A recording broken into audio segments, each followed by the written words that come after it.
मोहतरम बिरादरान इस्लाम, अल्लाह रब्बुल इज्जत के दरबारे लाखों कोटि शुक्र व सुजूद যে রব্বুল ইজ্জত এই শীত মৌসুমে সুরলগ্নে আল্লাহ আমাদের স্বাস্থ্য সুস্থ রেখে ইবাদতের উদ্দেশ্যে ইবাদতের জন্য আল্লাহর ঘরে আসার তৌফিক এনায়েত করেছেন। এই জন্য দিল থেকে শুকর আদায় করি আলহামদুলিল্লাহ। দোস্ত বুজুর্গ, যে ব্যক্তি ইবাদত করছে কিংবা করে না, দুজনের সমানই পৃথিবীর নিজামগত দিক থেকে দুজনের সময় কিন্তু অতিবাহিত হচ্ছে, কেটে যাচ্ছে। যে আল্লাহর প্রতি সময় ব্যয় করছে তারও সময় কেটে যাচ্ছে, যে সময় করছে না তারও কেটে যাচ্ছে। কারণ হায়াত বসে থাকে না। কোনো ব্যক্তি যদি তার হাতের মুঠোর ভিতরে পানিকে খুব শক্তভাবে আঁকড়িয়ে ধরে, খুব মজবুত ভাবে পানিকে আঁকড়িয়ে ধরবে, আমি এক ফুটো পানিও আমার হাত থেকে আমি কেটে দিব না।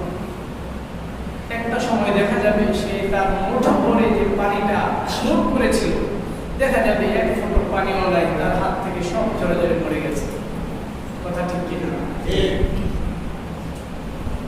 ঠিক মানুষের জীবনটাও এমন।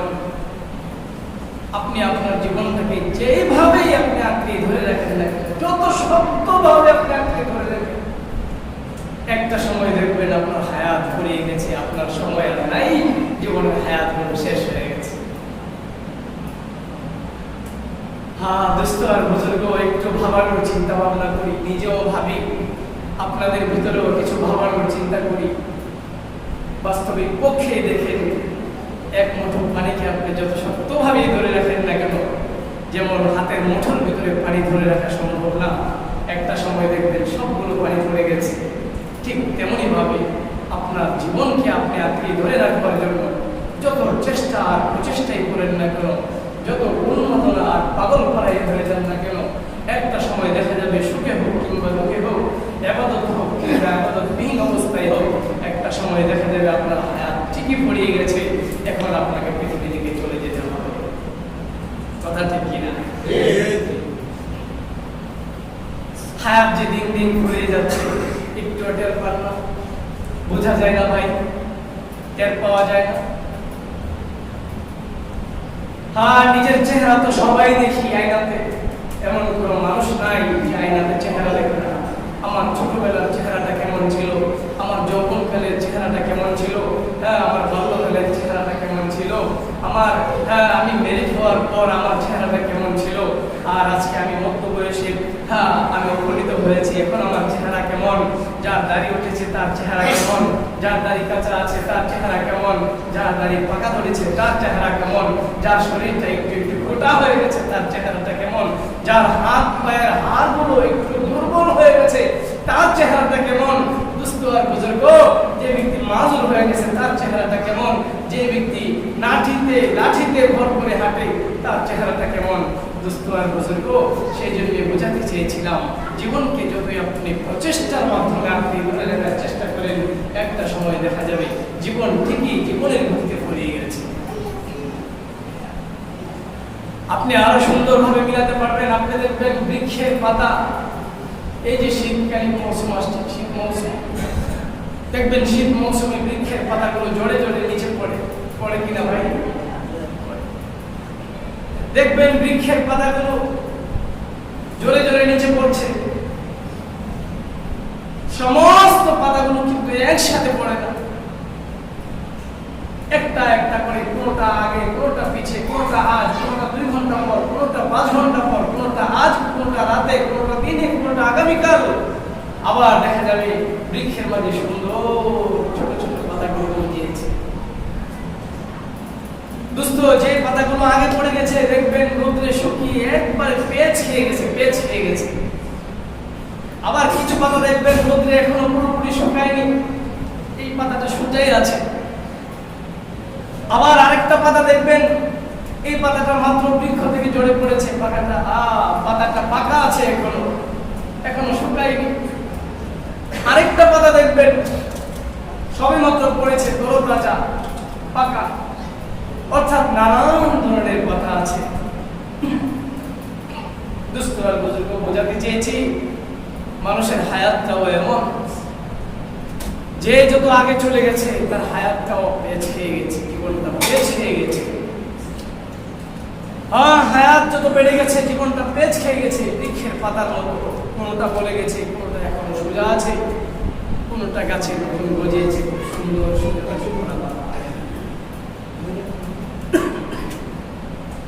এই জন্য দোস্ত আর বুজুর্গ আপনাদেরকে একটু চিন্তার জগতে নিয়ে যেতে চাচ্ছি।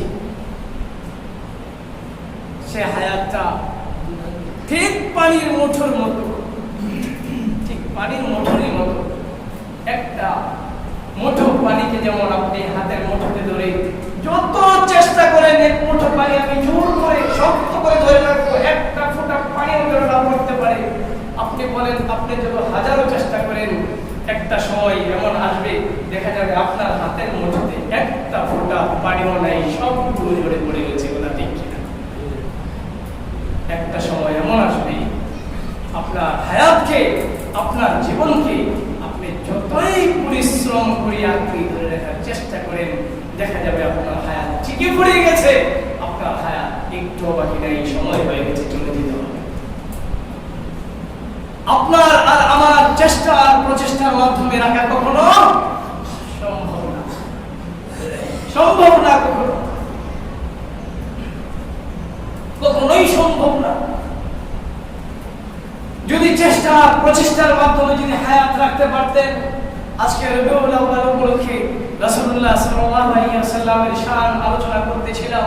সে আলোকে বলবো যদি রাখা চেষ্টা প্রচেষ্টার মাধ্যমে রাখতেই পারতেন, তাহলে সরওয়ারে দু আলম নবী মুহাম্মদুর রাসূলুল্লাহ সাল্লাল্লাহু আলাইহি ওয়াসাল্লাম তিনি পৃথিবীতে থেকে যেতেন। কারণ এক নবীর পর এক নবীর আগমন ঘটেছে। একটা নবী চলে যাওয়ার পর অন্ধকারাচ্ছন্নতায় সবকিছু ঢেকে দিয়েছে। আখিরি নবী আসছেন, আখিরি নবীও যে চলে গেলে আবার অন্ধকারাচ্ছন্নতায় সব ঢেকে যাবে, এই কথা কি আল্লাহ তাআলা জানতেন না? আমাদের মাঝে কি ফিতনা নাই ভাই? দিন যত যাচ্ছে সামনের দিকে ফিতনা তত আমাদেরকে গ্রাস করে নিচ্ছে, চতুর্মুখী ফিতনা। অদুষ্ট ফিতনাই তো ধরবে, তাহলে নবী চলে গেলেন কেন? নবী কেন থাকলেন না? পয়গম্বর আলাইহিস সালাতু ওয়াস সালামকে তো আল্লাহ তাআলা অবকাশ দিয়েছিলেন। আমার নবী যদি আসতে না চায়, আমার নবীকে জিজ্ঞেস করো, নবী যদি থাকতে চায় তাহলে কতদিন থাকতে চাই, যতদিন তিনি থাকতে চাই আমি ততদিন তুমি পৃথিবীতে রেখে দেব। আল্লাহু আকবার। যদি থাকতে পারতেন তাহলে পয়গম্বর থাকতে পারতেন। কারণ পয়গম্বর আলাইহিস সালাম আমার নবী সরওয়ারে দু আলম নবী মুহাম্মদুর রাসূলুল্লাহ সাল্লাল্লাহু আলাইহি ওয়াসাল্লাম, তিনি আল্লাহর কাছে সবচেয়ে প্রিয় ছিলেন।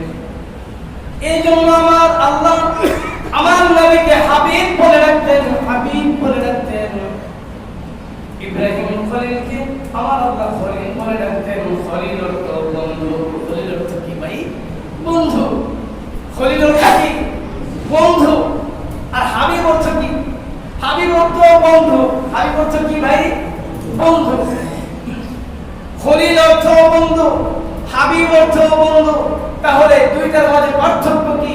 আমার আল্লাহ তাআলা বলেন দুইয়ের মাঝে পার্থক্য হলো আমার ইব্রাহিম খলিলুল্লাহকে আমি বন্ধু বানিয়ে, আমার ইব্রাহিম খলিলুল্লাহ থেকে আমি সব কিছু নিয়েছি, আর আমার মুহাম্মদকে আমি হাবিব বানিয়ে, আমার বন্ধু বানিয়ে আমি আমার সব কিছু আমার হাবিবকে দিয়ে দিয়েছি।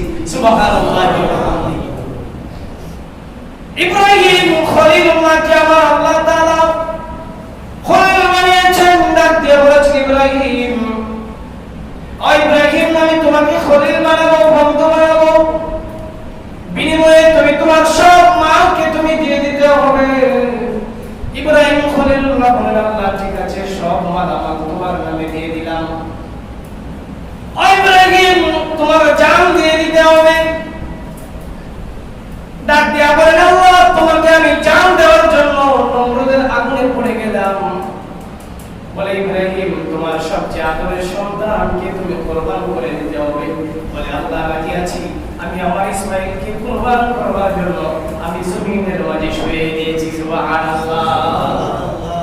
ওইখানে গিয়ে তোমার পরিবার পরিজন ছেড়ে তুমি অনেক দূরে চলে যেতে হবে বলে আল্লাহ চলে গেলাম।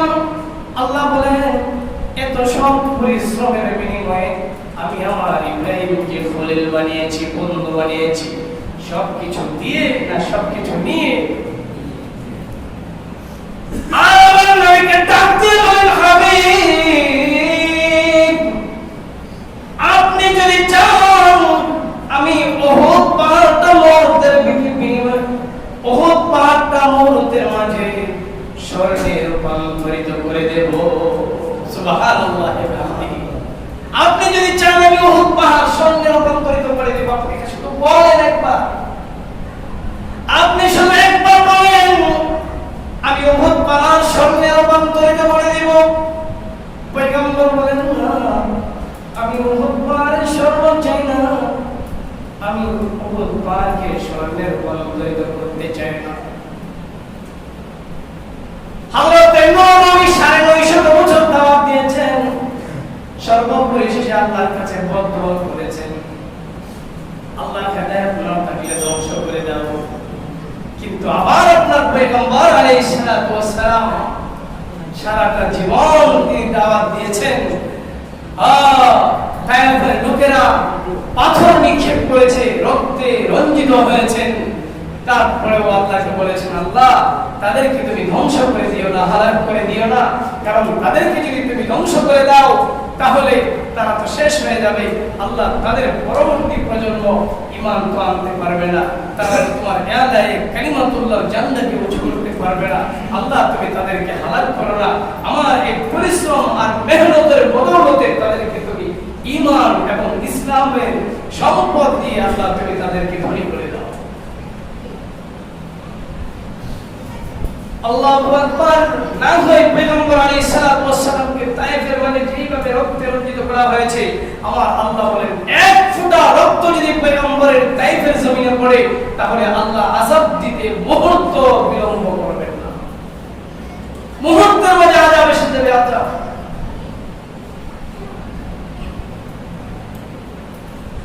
এই জন্য দোস্ত মরণ সবার জীবনে আছে, যদি বাঁচতে পারতেন আমার আপনার পয়গম্বর বাঁচতে পারতেন। আমার আপনার পয়গম্বরের শেষ সময় চলে এসেছে, পয়গম্বর জ্বরে আক্রান্ত হয়ে গেছেন, পয়গম্বরের স্বাস্থ্য ভালো না, পয়গম্বর বিছানায় শুয়ে গেছেন। একদিন হয়ে গেল জ্বরে আক্রান্ত, স্বাস্থ্য ভালো হয় না, 2 দিন হয়ে গেল স্বাস্থ্য ভালো হয় না, তৃতীয় দিন থেকে গেল স্বাস্থ্য ভালো হয় না, চতুর্থ দিন হয়ে গেল স্বাস্থ্য ভালো না, পঞ্চম দিন হয়ে গেল স্বাস্থ্য ভালো না, ষষ্ঠ দিন হয়ে গেল স্বাস্থ্য ভালো না, সপ্তম দিন হয়ে গেল। পয়গম্বর বলেছেন আমার মনে হয় এই পৃথিবীতে আমি আর থাকতে পারবো না। সংবাদ দিলেন ফাতেমাকে ডাক দাও। হযরত ফাতেমা পয়গম্বরের সামনে এসে পৌঁছে গেলেন, ডাক দিয়ে বলেন পয়গম্বর এত হঠাৎ করে আপনি আমায় কেন ডেকেছেন? ডাক দিয়ে বলে মারে আমার মনে হয় এই দুনিয়ায় আমি আর বেশিক্ষণ থাকবো না। বলে বাবা আপনি বলেন কি, বলেন কি? দোস্ত মৃত্যুর যন্ত্রণা যে কত কঠিন আমাদের সামনে তো জীবনে এখনো আসে। অদোস্ত মৃত্যুর যন্ত্রণা যখন শুরু হয়ে যাবে, সাকরাত যখন আরম্ভ হয়ে যায়, হাদিস শরীফের মাঝে তাফসীরের কিতাবে লিখেছেন একটা মানুষের যে পরিমাণ কষ্ট হয় বলে গোটা পৃথিবী যদি তার সামনে তুলে ধরা হয় তার 5টা পয়সার কোনো মূল্য হবে না। আল্লাহ বলেন ওয়ান্নাজিআতি গারকা ওয়ান্নাশিতাতি নাশতা ওয়ান্নাজিআতি গারকা। আজরাইল আলাইহিস সালাতু ওয়াস সালাম ভিতরে যখন হাত দিবেন বৃক্ষের মতো এক টানে তিনি সব তুলে ফেলবেন, রূহটাকে কবজা করে ফেলবেন। দোস্ত পৃথিবীর সমস্ত সম্পর্কগুলো মুহূর্তের মাঝে তিনি বিচ্ছিন্ন করে দিবেন। এটার নামই মৌত। দোস্ত যতক্ষণ বেঁচে আছেন সেই কথা বোঝা সম্ভব না, আর বোঝানো সম্ভব না।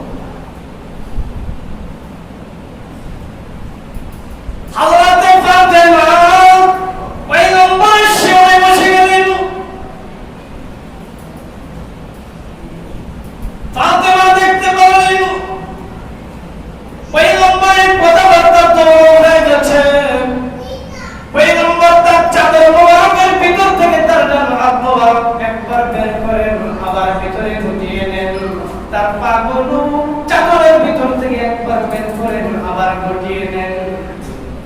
আল্লাহ নবী মাসুম, আল্লাহ নবী নিষ্পাপ, এমন পয়গম্বর মৃত্যুর সময় তিনি কত যন্ত্রণা পাচ্ছেন, অস্থির অবস্থা শুরু হয়ে গেছে।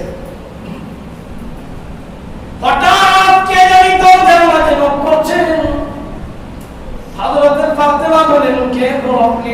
এখন চলে যান, আমার বাবা বড় অসুস্থ, এখন তিনি দেখা করতে পারবেন না, কথা বলাও মুশকিল, তিনি ঠিকভাবে কথাও বলতে পারবেন না, তিনি এখন খুব খারাপ অবস্থায়, আপনি কে এসেছেন, এখন চলে যান, পরে আসবেন।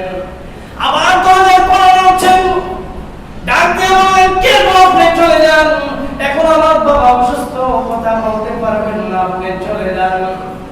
ওই লোক ডাক দিয়ে বলে, আমি চলে যেতে পারবো না, আমি ঘরের ভিতরে আসবো।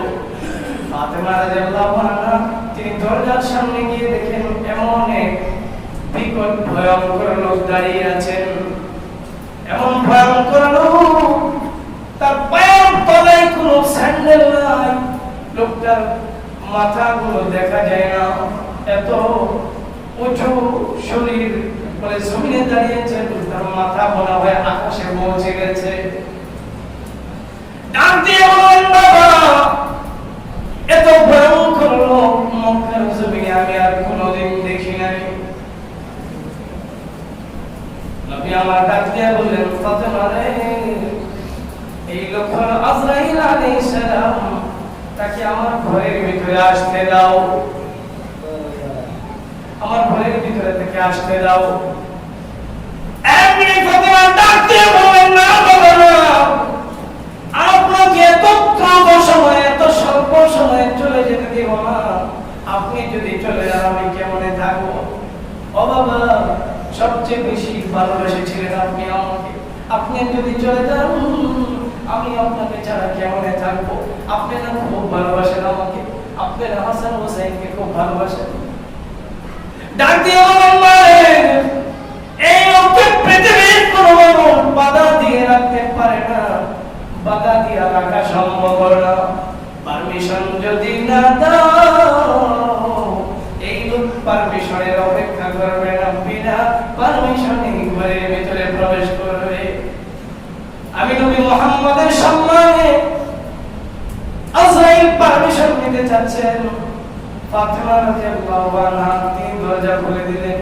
আজরাইল ডাক দিয়া সালাম দেন, সালাতু ওয়াসসালামু আলাইকা ইয়া রাসূলুল্লাহ, ও আল্লাহর রাসূল, আল্লাহ সালাম জানিয়েছেন, ওয়াল আখিরাতু খায়রুল লাকা মিনাল উলা, আপনার জন্য ইহকাল থেকে পরকাল উত্তম। আল্লাহ সালাম জানিয়েছেন, আপনি চলে যেতে চান আপনাকে নিয়ে যাব, আর যদি না যেতে চান আপনাকে থাকার জন্য অবকাশ দেওয়া হবে। পয়গম্বর বলেন, আজরাইল তুমি একটু অপেক্ষা করো। বলে, কতক্ষণ অপেক্ষা করব? বলে, হাত্তা ইয়াতিয়ানি জিবরাইল, জিবরাইল আসা পর্যন্ত একটু অপেক্ষা করো। সুবহানাল্লাহ। এই মুহূর্তে মাঝে হযরত জিবরাইল আলাইহিস সালাম উপস্থিত হয়ে গেলেন। আসসালাতু ওয়াসসালামু আলাইকা ইয়া রাসূলুল্লাহ। আবু পয়গম্বর বলেন, ডাক দিয়ে বলেন, জিবরাইল, আজরাইল আমাকে নিতে এসেছেন, আপনি কি বলেন? এমনি আজরাইল কোনো কথা না বলে একটা ওয়াজ করে শোনাইলেন। ওয়াজটা হলো কোরআনুল কারীমের আয়াত। জিবরাইল শোনাইলেন, ইন্নাকা মাইয়াতুন ওয়া ইন্নাহুম মাইয়াতুন। আল্লাহু আকবার।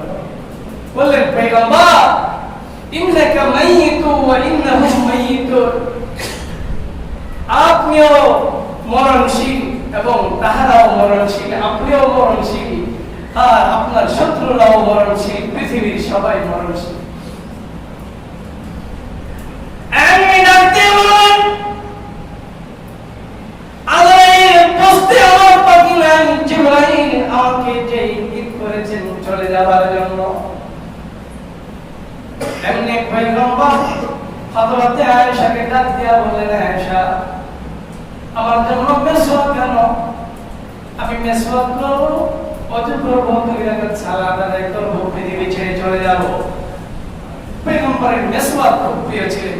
হাদিস শরীফের মধ্যে আছে, লাউলা আন আশফা আলা উম্মতি লা আমারতুহুম বিসওয়াক, বলে আমার উম্মতের জন্য আমি যদি ফরজ হয়ে যাওয়ার ভয় না করতাম, তাহলে আমার উম্মতকে আমি সব সময় মেসওয়াক করাবি।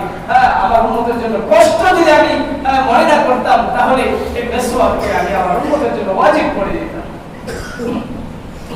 যারা হজ করতে গেছেন দেখবেন কাবা শরীফে যখন কাবা চত্বরে যখন সালাত শুরু হয়ে যায়, দেখবেন বিভিন্ন লোকেরা দেখবেন যখন ইকামত হচ্ছে, আল্লাহু আকবার আল্লাহু আকবার, ইকামত যখন শুরু হচ্ছে, দেখবেন তাড়াতাড়ি পকেট থেকে মিসওয়াক বের করে এদিকে একটা টান দেয়, ওদিকে একটা টান দেয়। মিসওয়াক কারণ পয়গম্বর মৃত্যু সজ্জায় কেন মিসওয়াক করেছিলেন? বলে আমি আমার সবচেয়ে আলা বন্ধুর কাছে যাব, সবচেয়ে বড় বন্ধুর কাছে যাব, রফিকে আলা, তিনি সবচেয়ে বড় বন্ধু, তার কাছে আমি মুখে দুর্গন্ধ অবস্থায় কেমনে যাই। এই জন্য আমরা যখন আল্লাহর সামনে সালাত পড়তে আসবো, সিজদায় যখন অবনত হব, যখন সালাত পড়ব, তখন আমাদের মুখ পরিষ্কার থাকতে হবে না ভাই? অনেক মানুষ ঠিক মতো মুখ পরিষ্কার করে না, মুখে দুর্গন্ধ। সে যখন সিজদায় যায়, তো পাশের লোক তার মুখের দুর্গন্ধ অনুভব করে, বিরক্ত লাগে, যে খুব খারাপ লাগতেছে। গ্রীষ্মকালে আবার অনেক মানুষ আছে বিভিন্ন ঘাম সহ সে সালাতে দাঁড়িয়ে যায়, ঘামের দুর্গন্ধ, পাশের লোক সালাত পড়তে থাকে, খুব কষ্ট হয়। আপনি তো রফিকে আলার দরবারে এসেছেন, রফিকে আলার দরবারে যখন আসবেন, তখন সবচেয়ে পবিত্র অবস্থায় আসতে হবে। আপনার দাঁত মাজন করে, আপনার ডেন্টাল পরিষ্কার করে, আপনি পবিত্র অবস্থায় আসতে হবে। আপনার শরীরে দুর্গন্ধ দেখা যাবে না, সাবান দিয়ে গোসল করে আসতে হবে। আল্লাহর এই সবচেয়ে সুন্দর জামাটা পরিহিত অবস্থায় রফিকে আলার দরবারে দাঁড়াতে হবে। কারণ রফিকে আলার দরবারে যখন আপনি দাঁড়াবেন, তখন যদি আপনি নোংরা কাপড় নিয়ে দাঁড়ান, আর বিয়া খেতে যাওয়ার সময় আপনি সবচেয়ে পরিষ্কার জামা নিয়ে যদি যান, তাহলে আপনি কি করলেন? আল্লাহর সাথে নেপাকি করলেন। রফিকে আলার দরবারে যখন দাঁড়াবেন, সবচেয়ে ভালো জামা নিয়ে দাঁড়াবেন, সবচেয়ে ভালো শরীর নিয়ে দাঁড়াবেন, সবচেয়ে মুখে পরিষ্কার পরিচ্ছন্ন অবস্থায় দাঁড়াবেন। কথা ঠিক কিনা? মুখে দুর্গন্ধ দেখা যাবে, সিগারেটের গন্ধ থাকা যেই কথা, শরাবের গন্ধ থাকা যেই কথা, পান আর জর্দার গন্ধ থাকা সেই কথা, কোন দরবারে পার্থক্য নেই, সব দুর্গন্ধ। শুধু সেটা কেন, হাদিস শরীফে কাঁচা পেঁয়াজকে মসজিদে আসতে নিষেধ করেছেন পয়গম্বর আলাইহিস সালাতু ওয়াস সালাম। কাঁচা পেঁয়াজ তো পবিত্র জিনিস, তাই না ভাই? পবিত্র না? সেটাও খেয়ে মসজিদে আসতে নিষেধ করেছেন।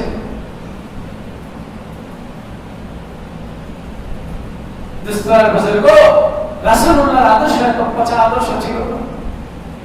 এই জন্য আমাদের উস্তাদ মুহতারাম মাওলানা মাহমুদুল হাসান সাহেব বলতেছিলেন, ফ্রান্স একটা ছোট্ট ব্যঙ্গ করেছে, এটা নিয়ে আমরা খুব আন্দোলন করি, আর আমার 3.5 হাত বডির ভিতরে পয়গম্বর আলাইহিস সালামের কোনো সুন্নাত নাই, আমার দৈনন্দিন জীবনে আমার কোনো সুন্নাত নাই, বলে আমি পয়গম্বরকে দিন-রাত কত ব্যঙ্গ করতেছি, আমার ব্যঙ্গের হিসাব কে নেবে? আমার ব্যঙ্গ করার হিসাব কে নেবে? সে তো সে তো আমার পয়গম্বরকে সম্মান করতেই জানে না, সে ব্যঙ্গ করতে পারে, কিন্তু মুসলমান আপনি পয়গম্বরের উম্মত হয়ে আপনি যে দিন-রাত ব্যঙ্গ করছেন, আপনার হিসাব কে দিবে? এই জন্য পয়গম্বরের সমস্ত আদর্শকে ধরে রাখতে হবে, কারণ আমরা পয়গম্বরের উম্মত।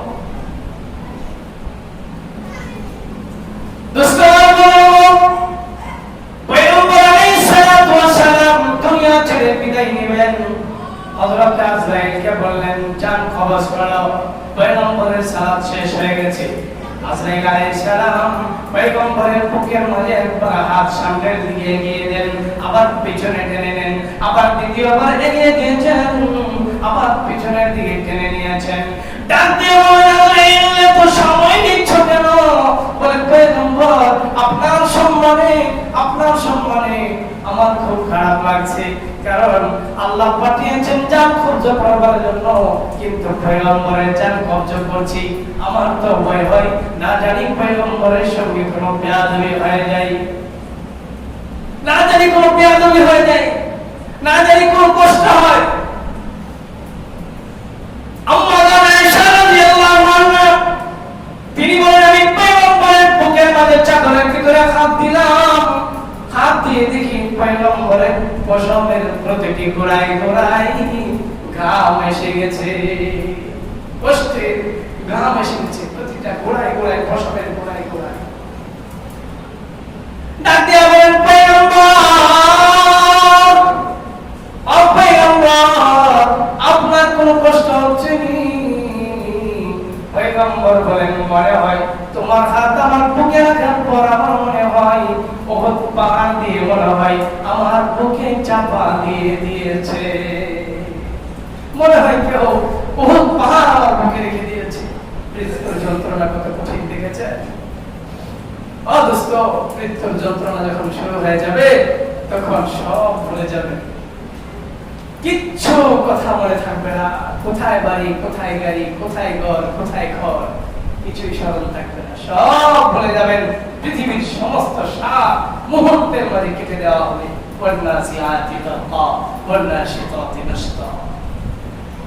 সব সাপ কেটে দিবে। পয়গম্বরের জান কবজ করে নেওয়া হলো, পয়গম্বর পৃথিবী থেকে চলে গেলেন। পৃথিবী থেকে চলে যাওয়ার পরে আজরাইলকে বললেন আজরাইল, জিবরাইলকে বললেন জিবরাইল আমার উম্মতের কি অবস্থা হবে মৃত্যুর সময়? উম্মত নিয়ে ভাবেন, বলেন স্বয়ং আল্লাহ আপনার উম্মতের দায়িত্ব নিয়েছেন। সুবহানাল্লাহ।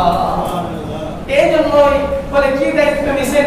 আপনার উম্মত আকাম কুকাম করলে একসাথে ধ্বংস করব না। পয়গম্বর আলাইহিস সালাম পূর্বের নবীগুলোর অবস্থা দেখে, নবীর উম্মতদের অবস্থা দেখে খুব ভয় পাইতেন যে আল্লাহ না জানি যে কোনো সময় উম্মতদেরকে একসাথে ধ্বংস করে দেন।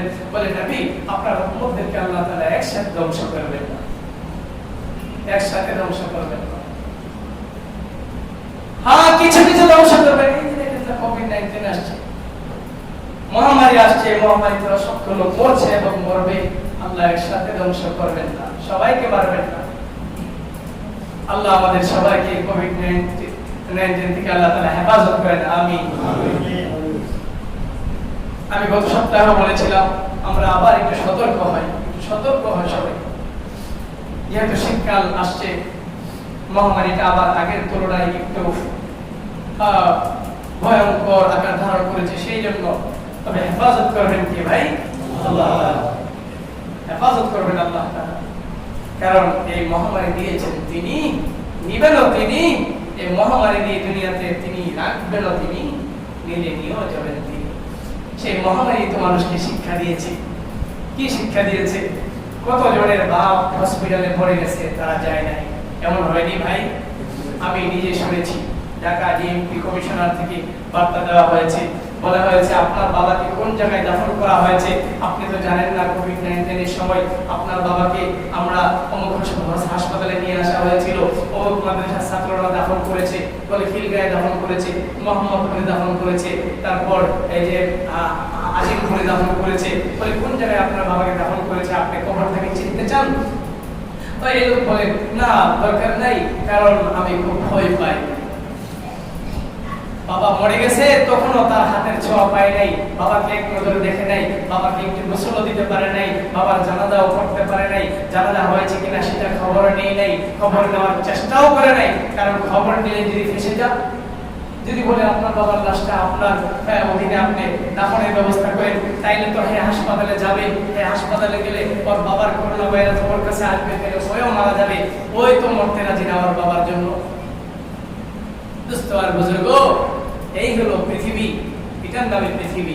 আপনি আপনার সন্তানের জন্য সবকিছু করেন, এখন আপনি সাধারণ একটা কোভিড-19 আপনি আক্রান্ত হন আর আপনার পরিবার পরিজন আপনার কাছেও আসে। কত বড় নিষ্ঠুর দেখেন, কত বড় নিষ্ঠুর। আরে আল্লাহ যদি জানেন তুই কেমনে মরবি, এটা কি তোর এতটুকু এতটুকু নিয়ামত এবং এতটুকু ইজ্জত, এতটুকু খেদমত তোর বাবা কি তোর থেকে প্রাপ্য অধিকার ছিল না, তোর থেকে পাওয়ার আশা করিনি। এখন সে কবরটা পর্যন্ত চিনতে রাজি হয় না।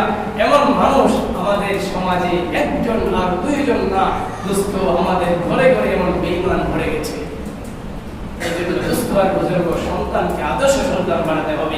সে আদর্শ সন্তানের কাছে একটা পয়সা যদি জমা দিয়ে যান, একটা পয়সা, আপনার ঘরবাড়ির কথা শুধু বলছি না, একটা পয়সাও যদি দিয়ে যান, কিয়ামত পর্যন্ত সাতটায় জারিয়ার সওয়াব পাবেন। সুবহানাল্লাহি ওয়া বিহামদিহি।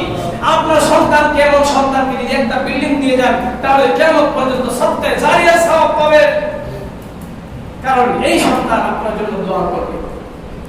আর যে সন্তান আপনার খোঁজ খবর রাখতে চায় না, এমন সন্তানের কাছে আপনার সম্পদ দিয়ে যাবেন, কিয়ামত পর্যন্ত কবরে শুয়ে আযাব পাবেন, আযাব পাবেন, আযাব পাবেন। তার থেকে ভালো মুক্তিযোদ্ধা রোডের মুচিকে রেখে মুচির নামে লিখে দেন বাড়ি।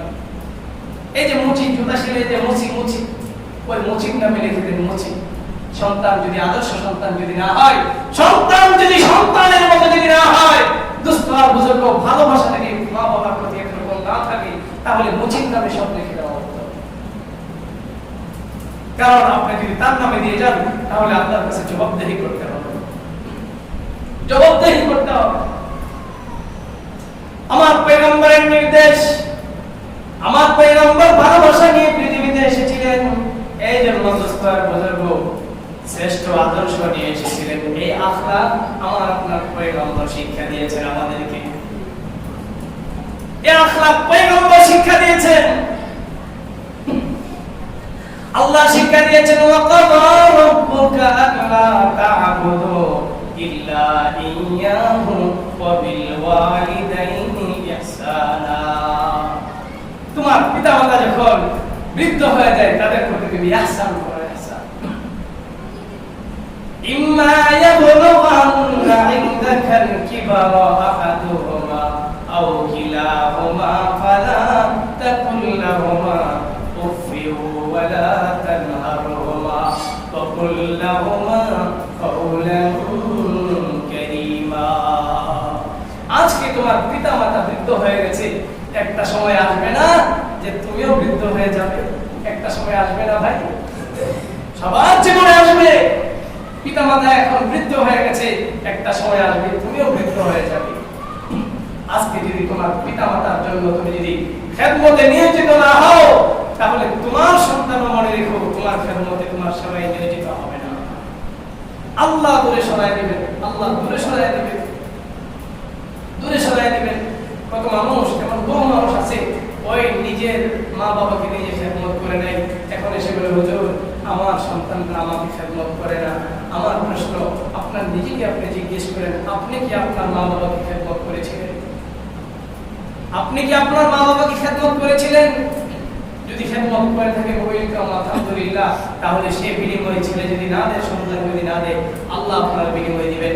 আল্লাহ আপনার এই সেবার দরকার নাই, এই সেবার পরিবর্তে আল্লাহ তাআলা আপনাকে সুন্দর জান্নাত দান করে দিবেন। সুবহানাল্লাহ, সুন্দর জান্নাত দিয়ে দিবেন। আল্লাহ শুধু সন্তানদেরকে খেদমত করতে দেন নাই, আল্লাহ বলেছেন পিতা মাতার প্রতি তুমি ihsan করবে, তারা যেন অপশব্দ না করে, তুমি সে সব সময় তাদের পাশে তুমি সচেতন থাকবে। আর পিতা মাতার ihsan করবে, সেবা যত্ন করবে।